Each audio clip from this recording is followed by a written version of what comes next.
శోభిత ధూళిపాల త్వరలోనే అక్కినేని వారింట్లో కోడలిగా అడుగుపెట్టబోతోంది. నాగ చైతన్యతో ఎంగేజ్మెంట్ కూడా జరిగింది. ఈ ఏడాది చివర్లో పెళ్లి కూడా చేసుకోబోతున్నారు. ఇక ఈ సందర్భంగా శోభిత ధూళిపాల ఎక్కడికి వెళ్లినా ఏం మాట్లాడినా బాగా వైరల్ అవుతుంది. లేటెస్ట్ ఇంటర్వ్యూలో సమంత గురించి మాట్లాడింది శోభిత. అయితే సమంత అనగానే అందరూ హీరోయిన్ సమంత అనుకుంటున్నారు. కానీ చైతు మాజీ భార్య సమంత గురించి కాదు, తన సొంత సోదరి సమంత గురించి మాట్లాడింది శోభిత. శోభిత చెల్లెలి పేరు కూడా సమంత కావడంతో ఆ పేరుతో శోభిత ఏం మాట్లాడినా క్షణాల్లో వైరల్ అయిపోతోంది.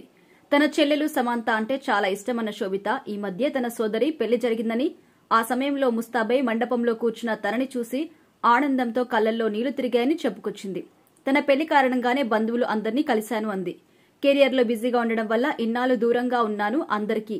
ఇక పర్సనల్ లైఫ్ సమయం కేటాయించలేకపోయాను. సమంత పెళ్లితో మళ్లీ అందరినీ కలిశాను అన్నారు.